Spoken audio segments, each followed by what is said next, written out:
Vamos a comenzar como reza el título de las jornadas, ¿no? Que descubriendo nuevas caras de la inflamación T2, y lo vamos a hacer con un rostro real, que es el rostro de esta adolescente. Es una adolescente marcada por la dermatitis atópica, marcada a la vista de todos, marcada con sus signos característicos, extensión y signos como el eritema, el edema, la exudación, las costras, la escarificación, la liquenificación, y todo esto nos va a dar una medida en la escala EASI, ¿no?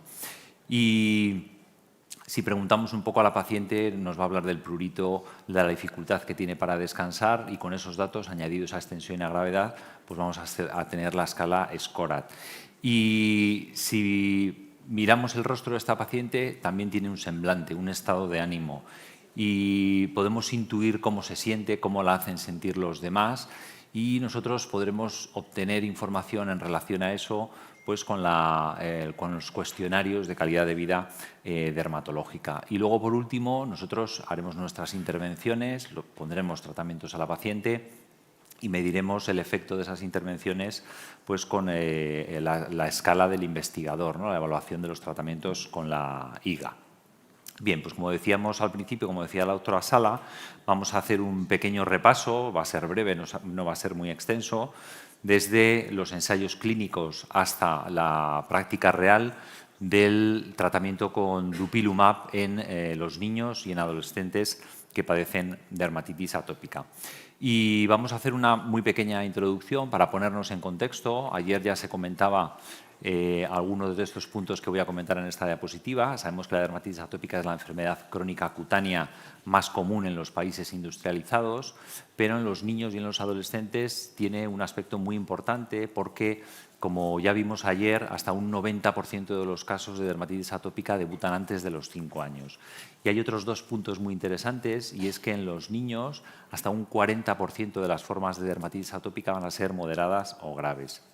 Y luego hay otro dato que también se apuntó ayer y que también es muy importante, y es que un elevado porcentaje de estos pacientes, hasta un 92%, en los estudios de dupilumab cuando se ha estudiado, pueden tener una o más comorbilidades alérgicas, y esto va a tener importancia. Por lo tanto, la dermatitis atópica, en especial en niños y en adolescentes, pues es un tema que nos preocupa, y tendremos que tener tratamientos que sean eficaces, pero al mismo tiempo que sean seguros. Y vamos a comenzar por los niños. ¿Cuáles son los datos de eficacia que tenemos en niños?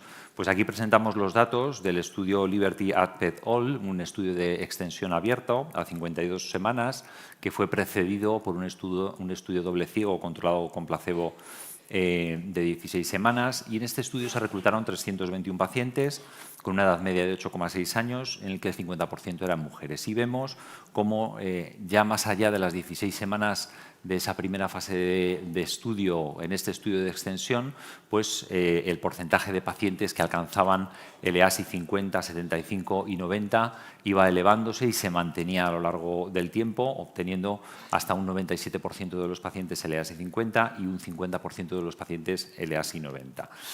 Esto se tradujo, la mejoría en la extensión y en la gravedad, lógicamente en una mejoría de la calidad de vida. Entonces, la proporción, como vemos aquí, de pacientes con una mejora de 6 o más puntos en el cuestionario de calidad de vida dermatológica también fue aumentando progresivamente, hasta que el 87% de los pacientes alcanzaron ese nivel de calidad de vida.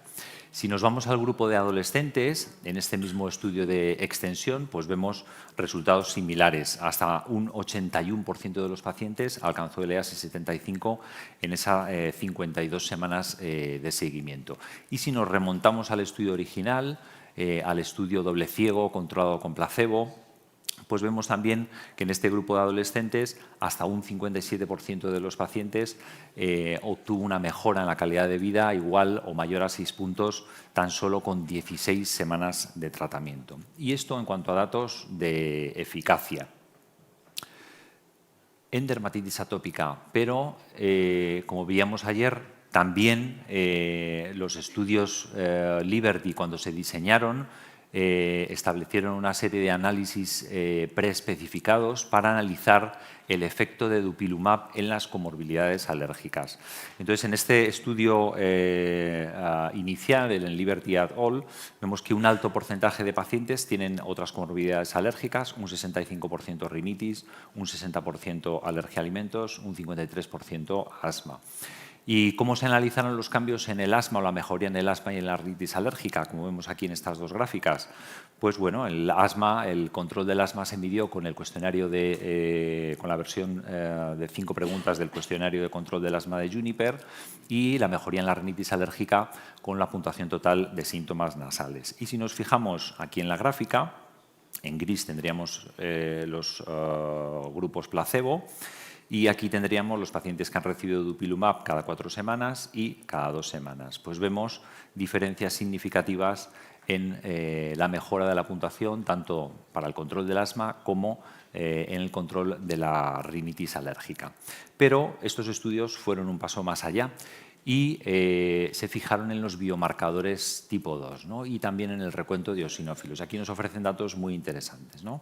Vemos pues un pequeño descenso en ambos grupos, en los grupos que recibían dupilumab, en el número de eosinófilos, pero sobre todo es interesante un descenso, cómo se ve un descenso en la lactato deshidrogenasa, que esto es un marcador de daño tisular, es muy interesante este resultado, una disminución en los niveles de IgE total y también una disminución en esta quimiocina que es la TARC, la CCL17, que es muy interesante porque es una quimiocina que se produce en el timo y también en las células dendríticas y endoteliales y que nos muestra o que nos refleja la actividad de la enfermedad y sobre todo la actividad en aquellos pacientes que tienen formas moderadas o graves de la dermatitis. Por lo tanto, este puede ser un biomarcador muy interesante, no solamente para el diagnóstico de la enfermedad, sino también para ver cómo responde el paciente al tratamiento. Y también se observaron descensos en los niveles de IgE específica a alimentos como la leche de vaca, la clara, el cacahuete y también a aeroalérgenos como el gato y el polvo.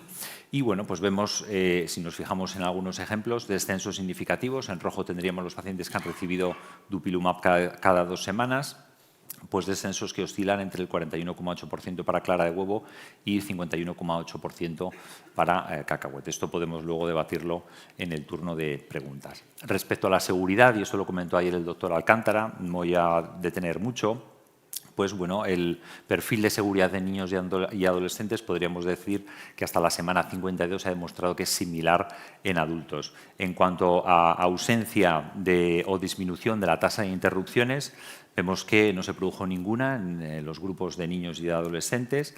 La tasa de acontecimientos adversos graves pues fue similar entre el grupo activo y el grupo control en los niños y del 0% en el caso de los adolescentes respecto al placebo. Y también hubo una frecuencia menor de infecciones cutáneas no herpéticas en los dos grupos, tanto en niños como en adolescentes. También es importante, desde el punto de vista de la seguridad, tener en cuenta que los niños y adolescentes van a recibir vacunas del calendario vacunal y tenemos que tener especial cuidado con las vacunas vivas o las vivas atenuadas. No las podemos administrar mientras el paciente esté recibiendo dupilumab. O bien tendríamos que suspender el tratamiento con dupilumab o bien poner estas vacunas antes de iniciar el tratamiento con Dupixent. ¿Y qué datos tenemos en la práctica clínica? En la práctica clínica vamos a dar una pincelada solamente sobre los estudios europeos. Hay 3 estudios europeos interesantes, uno francés, uno italiano y unos datos de un estudio español. Estos son los datos de Francia. Es un grupo de 80 pacientes de entre 6 y 11 años con dermatitis atópica moderada grave, en el que, como vemos, pues también hay una alta frecuencia de enfermedades alérgicas, asma en el 43%, rinitis alérgica en el 35%, alergia alimentaria en el 28%. Y se vio, en cuanto a términos de eficacia, aquí se midió mediante el score 50 y el 75, pues una eficacia de más del 70% a las 12 y 24 semanas de tratamiento para el score 50 y de más del 22% en las semanas 12 y 24 para el score 75. Desde el punto de vista de la seguridad, el fármaco, pues bueno, en algunos pacientes tuvo que ser suspendido por efectos efectos adversos como la eosinofilia, dolor en el sitio de inyección o ineficacia. Hubo un 12% de efectos secundarios oftalmológicos, un 17% de dolor en el sitio y un 3% de enrojecimiento facial. Si vamos al estudio italiano, el estudio italiano incorporó 139 pacientes de entre 12 y 17 años, también, como vemos, con una alta frecuencia de comorbilidades alérgicas. Aquí la eficacia fue medida en términos de EASI y vemos un EASI que se redujo hasta en un 79% de media, de reducción porcentual, que son datos incluso mejores que en los estudios, en los ensayos clínicos, en los estudios pivotales. En cuanto a la seguridad, no hubo ningún abandono, efectos adversos en el 20% de los pacientes, una parte importante de ellos diagnosticados de conjuntivitis. Y este, por último, es el estudio español. Es un estudio con pocos pacientes, 13 pacientes de entre 6 y 13 años, pero con datos muy interesantes. Aquí se midió SCORAT, EASI e IGA a nivel basal, 16 semanas, 24, 52, y se utilizaron las escalas SCORAT, EASI e IGA, y vemos un descenso pues, en todas las escalas a lo largo de las 52 semanas de tratamiento. Vemos aquí que tenemos que tener en cuenta que los pacientes que llegaron a las 52 semanas no son muchos. En cuanto a EASI 75, un 75% de los pacientes lo alcanzó a las 16 semanas y el 90% lo alcanzó un 38% a las 24 semanas y un 88% a las 52 semanas. Datos muy interesantes. Como conclusiones a esta primera parte, decir que en los ensayos clínicos Dupilumab proporcionó una mejoría rápida y significativa, mantenida a lo largo del tiempo en población pediátrica, consistente con los datos en población adulta, que esto tuvo un reflejo en las mejoras de calidad de vida de los pacientes, que si nos fijamos en los datos de práctica clínica real, incluso en algunos estudios los datos son mejores que en los ensayos. En cuanto a comorbilidades atópicas, y esto es muy interesante y lo podemos debatir después, también tiene efectos sobre otras patologías alérgicas como el asma o la rinitis, y que Dupilumab es un fármaco relativamente seguro a largo plazo en población pediátrica. Muchas gracias. Gracias.